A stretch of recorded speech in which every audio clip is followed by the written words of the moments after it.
तो भाई लोग, अगर तुम प्रॉफर्म के चैलेंज को पास कर रहे हो और एक फंडेड ट्रेडर बनना चाहते हो तो ये वीडियो तुम्हारे लिए गेम चेंजर हो सकता है, क्योंकि इस वीडियो के अंदर हम 10 हिडन रूल्स के बारे में बात करने वाले हैं जो कि तुमको हर किसी प्रॉफर्म पे देखने को मिल जाएंगे।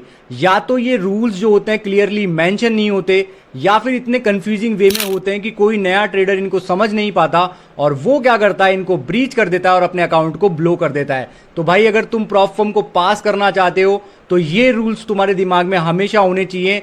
तो मेक श्योर कि इस वीडियो को एंड तक देखो, तुम्हारे भाई को सपोर्ट दिखाओ, अपने चैनल को सब्सक्राइब करो, मेरे को इंस्टाग्राम पे फॉलो करो और स्टार्ट करते हैं। Without further do, let's get started with the video.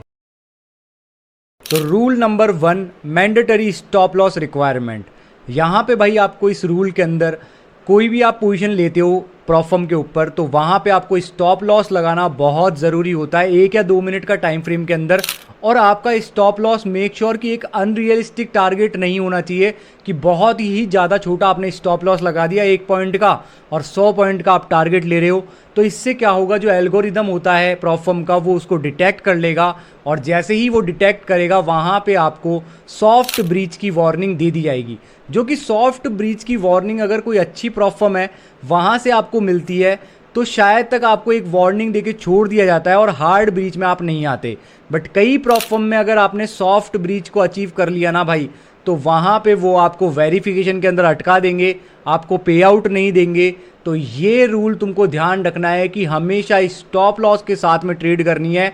पहले ही आपको अपनी एंट्री को, अपने एग्जिट को और अपने एसएल को डिसाइड कर लेना है। उसके बाद में आपको लिमिट ऑर्डर लगाना है और अगर मार्केट एग्जीक्यूशन भी आप कर रहे हो तो प्रॉपर स्टॉप लॉस के साथ में करना है, जिससे कि आपका अकाउंट सॉफ्ट ब्रीच में ना आए और आप क्या कर पाओ, उस पर अच्छे से ट्रेड कर पाओ। तो भाई, रूल नंबर 1 के एग्जांपल्स में आ जाती है अपनी Blueberry funded, 5%ers, Alpha Capital, Blue Guardian prop firms, E8 market. और ये कुछ प्रॉफर्म्स के आपको एग्जांपल देखने को मिल जाते हैं जहां पे आपको स्टॉप लॉस लगाना मैंडेटरी है पोजीशन लेने के साथ में। तो rule number 2, equity versus balance based drawdown. तो भाई यहाँ पे क्या देखने को मिलता है, जो बैलेंस बेस्ड ड्रॉडाउन्स होते हैं ना, अगर उसका एग्जांपल अगर आप लो कि फॉर एग्जांपल आपके पास 100K का अकाउंट है और आपका जो लॉस है ना वो $3000 का आपको लॉस दिखा रहा है अकाउंट पे। तो सिंस आपकी कोई भी ट्रेड आपने अभी तक क्लोज नहीं करी है, पोजीशन ओपन है, तो आपका बैलेंस स्टिल 100K ही है। तो वहाँ पे बैलेंस बेस्ड ड्रॉडाउन आपका काम आता है और आपकी पोजीशन जब तक क्लोज नहीं होगी तब तक आपको कोई ब्रीच देखने को नहीं मिलेगा, क्योंकि आपका बैलेंस बेस्ड ड्रॉडाउन है। वहीं पे अगर आपका इक्विटी बेस्ड ड्रॉडाउन होता है तो मान के चलो आपका 100K का अकाउंट है सेम, और आपकी जो ओपन पोजीशन है वो $5500 लॉस में चली जाती है। चाहे से पोजीशन ओपन है बट उसकी इक्विटी ने क्या कर दिया है, उस ड्रॉडाउन की लिमिट को ब्रीच कर दिया है, जो कि थी -5%। मतलब जैसे ही 5% आप ड्रॉडाउन में जाओगे, बैलेंस के हिसाब से नहीं, इक्विटी के हिसाब से जो फ्लोटिंग लॉसेस जो होंगे ना, जैसे ही 5% के नीचे जाएंगे आपके अकाउंट को ब्रीच कर दिया जाएगा। अब इसमें नॉर्मली क्या करता है ट्रेडर, वो ये सोचता है कि यार भाई हाँ लॉस दिखा रहा है, कोई प्रॉब्लम नहीं है, वापस से आ जाएगा तो मैं सेफ हूँ, मैं वापस। बट नहीं भाई। और न्यूज़ ट्रेडिंग के अंदर अगर आपने गलती से भी बड़ी साइज़ ले ली ना, बड़ी लॉट साइजेस को ले लिया और गलती से भी वो इक्विटी बेस्ड ड्रॉडाउन हुआ आपका, तो 1 सेकंड के अंदर आपके अकाउंट को ब्रीच कर दिया जाएगा। तो भाई, इक्विटी बेस्ड ड्रॉडाउन ही आजकल बहुत सारी प्रॉफर्म्स यूज़ करती है, क्योंकि यहाँ पे अकाउंट ब्रीच जल्दी हो जाते हैं, क्योंकि आदमी फ्लोटिंग लॉसेस के बारे में ध्यान नहीं रखता। तो तुमको क्या करना है भाई, अपनी इक्विटी के हिसाब से, अपने फ्लोटिंग लॉसेस के हिसाब से अपने एसएल्स को कैलकुलेट करना है, अपनी रिस्क को मैनेज करना है और इक्विटी का हमेशा लाइव मॉनिटरिंग रखनी है अपने डैशबोर्ड की, जिससे आपके दिमाग में हमेशा रहे कि यहाँ पे फ्लोटिंग लॉस भी हुआ किसी ओपन पोजीशन में तो मेरे अकाउंट को ब्रीच कर दिया जाएगा। अब जो इक्विटी बेस्ड ड्रॉडाउन्स को फॉलो करती है उनमें आती है 5%ers, funded next, E8 funding और माई क्रिप्टो फंडिंग, जहाँ पे इक्विटी बेस्ड ड्रॉडाउन आपको देखने को मिलता है।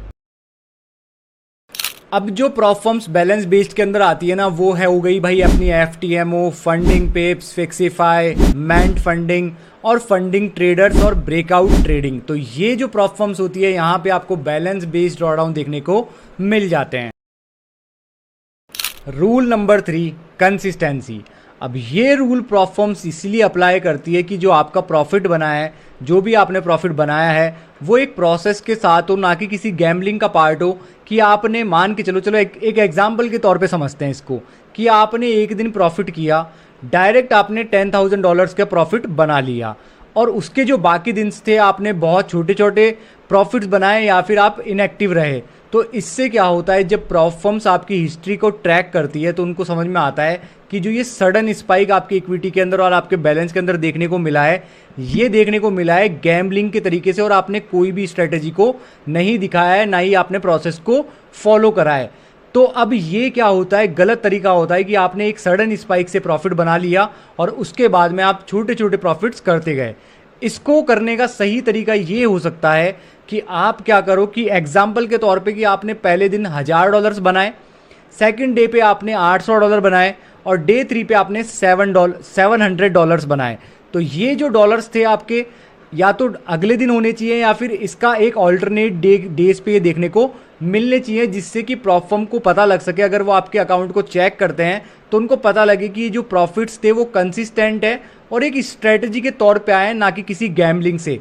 अगर आपने गैम्बलिंग करी और कंसिस्टेंसी के रूल को ब्रेक करा, एक ही ट्रेड के अंदर सडन स्पाइक से आपने प्रॉफिट बना लिया, तो वो आपके अकाउंट को ब्रीच कर सकते हैं या फिर आपके पे आउट को अटका सकते हैं या फिर आपके अकाउंट को स्केल नहीं करने देंगे।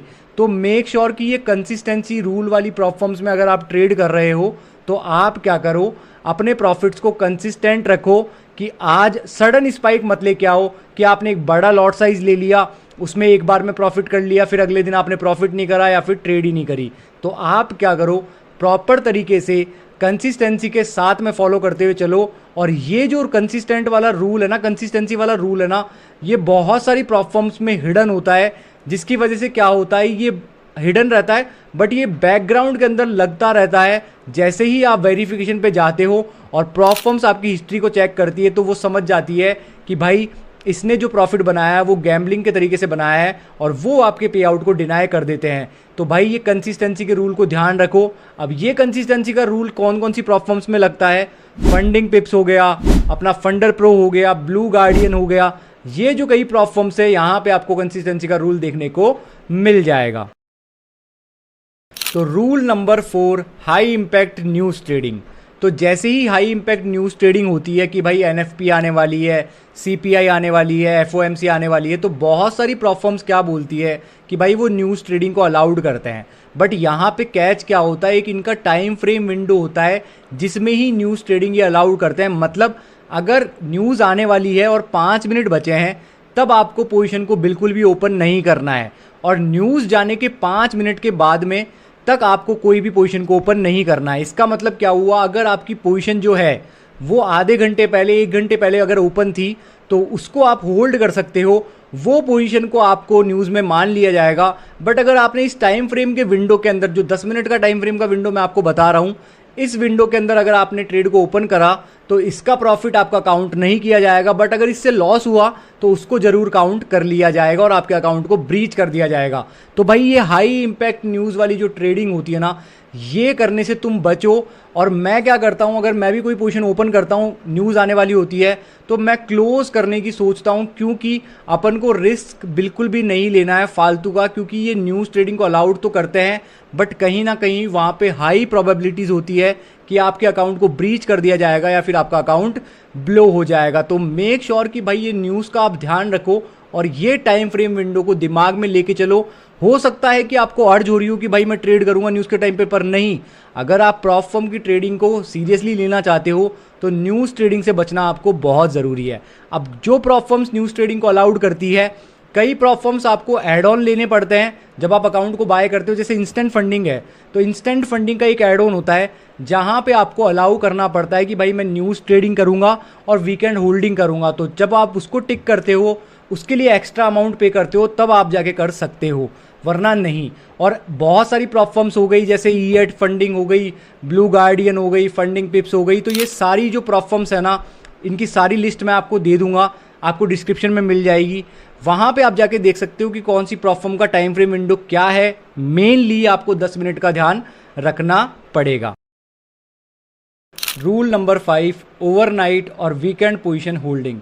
तो यहाँ पे जो स्विंग ट्रेडर्स है ना भाई, उनके लिए एक प्रॉब्लम ये देखने को मिलती है कि बहुत सारी प्रोफर्म्स क्या करती है, ओवरनाइट पोजीशन होल्डिंग को अलाउड नहीं करती, ना ही वीकेंड पोजीशन होल्डिंग को अलाउड करती है, या फिर अगर करती भी है तो आप एड ऑन के साथ, जैसे इंस्टेंट फंडिंग का एग्जांपल लें अपन, आपको एक पर्सनली एक एड ऑन लेना पड़ता है जहां पे आपको ओवरनाइट पोजीशन होल्डिंग और वीकेंड पोजीशन होल्डिंग को अलाउ करना पड़ता है, एक्स्ट्रा अमाउंट पे करना होता है जिससे आप उस एड ऑन को अप्लाई कर सकते हो।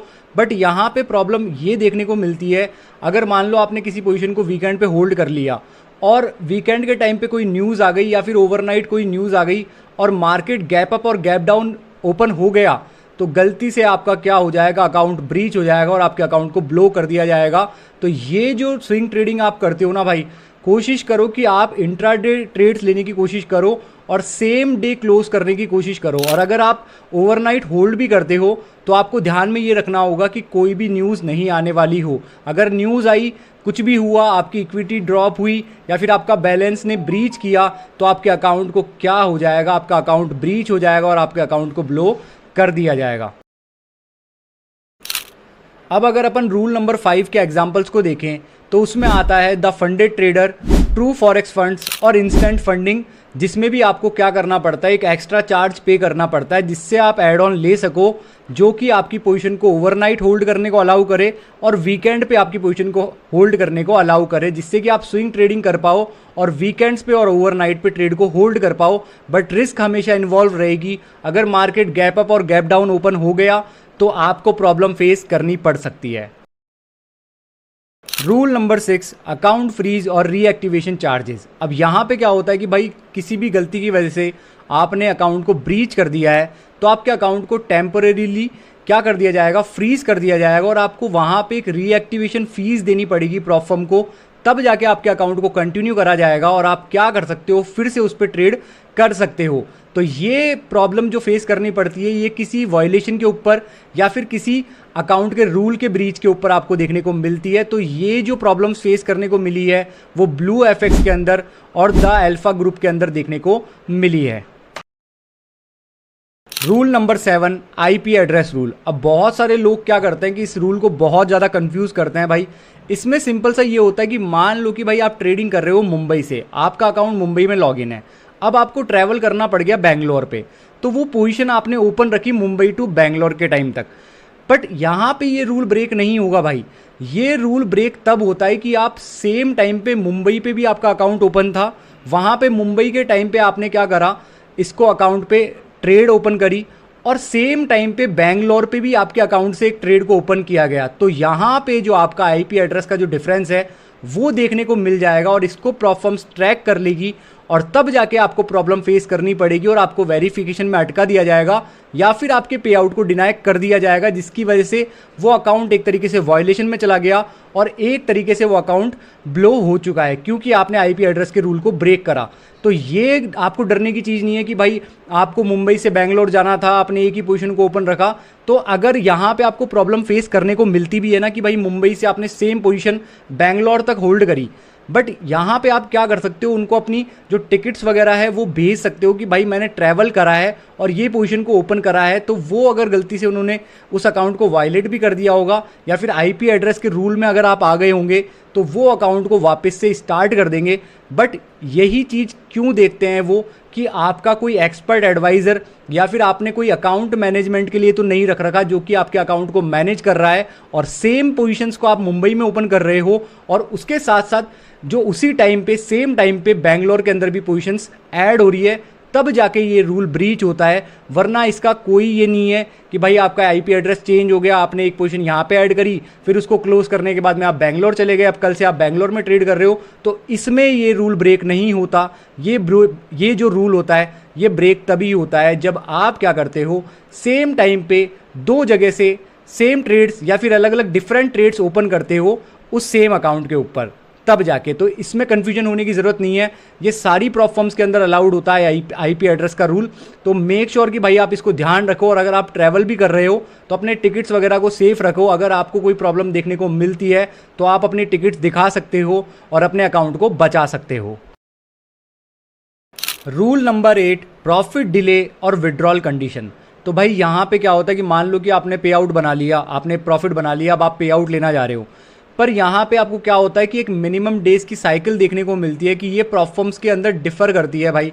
जैसे माई क्रिप्टो फंडिंग का अगर आप एग्जांपल लो तो वहाँ पे आपको 14 डेज की एक साइकिल देखने को मिलती है, मतलब 14 दिन के अंदर आप एक पे आउट ले सकते हो और उसके साथ साथ आपको 5 दिन अकाउंट को एक्टिव रखना पड़ेगा, तब जाके आपको पे आउट दिया जाएगा। और उन एक्टिव रखने वाले टाइम पे अगर आपने गलती कर दी तो आपका अकाउंट ब्रीच हो सकता है। सेकंड भाई, अगर आप देखोगे कि कई जैसे इंस्टेंट फंडिंग का एग्जांपल ले लो, वहाँ पे आपको फर्स्ट पे आउट 14 डेज के अंदर देखने को मिलता है, फिर हर 7 डेज से आपको पे आउट देखने को मिलता है। और अगर आप कंसिस्टेंसी को फॉलो करते हो तो आप ऑन डिमांड पे आउट्स ले सकते हो। तो भाई ये हर प्रॉप फर्म के अंदर अलग अलग होते हैं। और अगर फंडर प्रो की आप देखो एग्जांपल, तो फंडर प्रो पे आपको डेली पे आउट्स देखने को मिलते हैं बट कंसिस्टेंसी रूल के साथ में। तो ये चीज़ें तुमको दिमाग में रखनी है। मिनिमम इनकी जो लिमिट होती है पे आउट की वो होती है 1%। अगर आपका 10K का अकाउंट है तो आपको $100 ही आप $100 आपका मिनिमम अमाउंट होना चाहिए, उसके ऊपर आप पे आउट ले सकते हो। $100 से अगर कम होगा तो वो आप पे आउट नहीं ले सकते। तो ये चीज़ ध्यान रखो, क्योंकि एट द एंड अपना गोल यहाँ से पे आउट लेने का ही है। तो ये चीज़ तुमको ध्यान रखनी है और पे आउट साइकिल्स के बारे में ध्यान रखना है। और जो मिनिमम ट्रेडिंग डेज है वहाँ पर आपको कोई गलती नहीं करनी है। Rule number 9, minimum trading days. अब बहुत सारे लोग मेरे को मैसेज करके पूछते हैं कि भाई यार ये क्या है मिनिमम ट्रेडिंग डेज, क्या इतने दिन में ही पे आउट लेना पड़ेगा, इतने दिन में ही पास करना पड़ेगा? नहीं भाई, मिनिमम ट्रेडिंग डेज का मतलब होना चाहिए कि आप इतने दिन तो एक्टिव रहने चाहिए हो आपके अकाउंट के ऊपर। जैसे कि इंस्टेंट फंडिंग के अंदर मिनिमम ट्रेडिंग डेज जो है वो 3 ट्रेडिंग डेज है। माई क्रिप्टो फंडिंग के अंदर 5 मिनिमम ट्रेडिंग डेज है। मतलब आपको 3 दिन के अंदर, अगर मान लो कि आपने पहले दिन के अंदर ही अकाउंट को पास कर लिया तो आपको अगले 2 दिन आना होगा, 0.01 से ट्रेड लेनी होगी और अपने अकाउंट को एक्टिव रखना होगा, जिससे कि वो मिनिमम 3 डेज तक आप ट्रेड ले पाओ और अपने अकाउंट को एक्टिव कर पाओ और इस रूल को पास कर पाओ। इसमें ऐसा कुछ नहीं होता कि भाई मिनिमम 5 डेज है तो आपको 5 दिन में ही टेस्ट पास करना है, नहीं, वहाँ पे आपको कोई टाइम लिमिट नहीं है। बस ये रूल इसलिए होता है कि आपको 5 दिन तो वेट करना ही पड़ेगा। अगर आपने पहले दिन में अगर अकाउंट पास कर लिया तो आपको 5 डेज अकाउंट पे ट्रेड लेनी पड़ेगी। बहुत छोटे अमाउंट से ट्रेड ले सकते हो उसको एक्टिव रखने के लिए। जैसे ही आप 5 डेज तक मिनिमम, जो भी प्रॉप फर्म्स हैं, अलग अलग प्रॉप फर्म्स में अलग अलग मिनिमम ट्रेडिंग डेज होते हैं, तो जैसे ही आप उनकी रिक्वायरमेंट्स को मीट करते हो वैसे ही आपके अकाउंट्स के जो क्रीडेंशियल्स हैं या फिर आपका फंडेड अकाउंट है आपको दे दिया जाता है। तो ये मिनिमम ट्रेडिंग डेज बहुत आसान रूल है भाई। इसके लिए इंस्टेंट फंडिंग के अंदर तुमको एक एड ऑन भी देखने को मिलता है मिनिमम ट्रेडिंग डेज वाला, बट उसका लेने का कोई मतलब नहीं है, क्योंकि यार तुम 3 दिन तो दोगे ही ना प्रॉप फर्म के चैलेंज को पास करने के लिए। 1 दिन में पास कर लोगे तो भी आपको 2 दिन वेट करना पड़ेगा। तो इसलिए भाई मिनिमम ट्रेडिंग डेज बहुत आसान रूल है, इसको ज़्यादा कंफ्यूज करने की ज़रूरत नहीं है। आपको बस प्रॉपर ट्रेड करनी है और अपने अकाउंट को एक्टिव रखना है। Rule number 10, capital scaling terms. तो यहाँ पे क्या होता है कि भाई तुमको तुम्हारे अकाउंट को स्केल करने का मौका दिया जाता है कि मान के चलो कि आपका 100K का अकाउंट है और आपने उसको पास करने के बाद में 10% का प्रॉफिट वहाँ से अचीव कर लिया है 2-3 मंथ्स के अंदर, विदाउट, मतलब ज़्यादा ड्रॉडाउन में आप लेके नहीं गए और बहुत अच्छी कंसिस्टेंसी के साथ में आपको उसको मेंटेन किया। तो हर 10% के ऊपर आपके अकाउंट की साइज़ को इंक्रीज़ कर दिया जाता है डबल के साथ में। मतलब आपका 100K का अकाउंट 200K का हो जाएगा। अगर आप फंडिंग पिप्स का एग्जांपल लो तो वहाँ पे मैक्सिमम एलोकेशन आपको 300K देखने को मिलती है। मतलब अगर आपका 100K के अकाउंट पे आपने 30% गेन कर लिया तो आपके अकाउंट को डबल करके 300K तक कर दिया जाएगा। और 300K तक जाने के बाद में आप उनकी प्रॉप फर्म के अंदर एक हॉट सीट भी ले पाओगे, जिसके साथ आपको प्रॉप फर्म के साथ में ऑन डिमांड पे आउट देखने को मिल जाएंगे, 90 to 95% प्रॉफिट स्पीड देखने को मिल जाएंगे और भी कुछ पर्क्स देखने को मिल जाएंगे जो कि हर प्रॉप फर्म के साथ में अलग होते हैं। तो ये स्केलिंग प्लान आपको हर प्रॉप फर्म के अंदर देखने को मिल जाएगा। जो भी अच्छी प्रॉप फर्म्स है, Blueberry funding, instant funding, funding pips, मैंट फंडिंग, तो ये बहुत सारी प्रॉप फर्म्स में आपको देखने को मिल जाएगा। बस ये आपको मैक्सिमम जो एलोकेशन है ना वहाँ तक ही आपके प्रॉफिट्स को अलाउ करते हैं। आपकी मेजर जो आपका अकाउंट साइज है उसको ग्रो करते हैं। किसी का 300K होता है, किसी का 400K होता है, किसी का 200K होता है। तो उसके हिसाब से बस यहाँ पे आपको एक अमाउंट बनाना होता है 10% या फिर जो भी 20%, उसको कंसिस्टेंसी के साथ बनाना होता है विदाउट द मेजर ड्रॉडाउंस के साथ में। तो भाई लोग यही वो 10 रूल्स हैं कि जो हर जेन्युइन प्रॉप फर्म के अंदर आपको देखने को मिल जाएंगे। और अगर आप इन रूल्स को इग्नोर करते हो तो आपकी जो प्रॉप फर्म की जर्नी है वो बहुत ज़्यादा एक्सपेंसिव बन जाएगी। तो भाई अगर ये वीडियो आपको वैल्यूएबल और नॉलेजेबल लगा हो तो लिमिटलेस ट्रेडर जो हमारा चैनल है उसको सब्सक्राइब कर लेना, हमारे इस वीडियो को लाइक कर देना, अपने ट्रेडर फ्रेंड्स के साथ में शेयर कर देना, जिससे कि आपको ये रूल्स ध्यान रहे और आप किसी भी रूल्स को ब्रेक ना करो और एक फंडेड ट्रेडर बन पाओ। और याद रखो भाई, हम सब लिमिटलेस है, हम सब कर सकते हैं और हम सब करेंगे।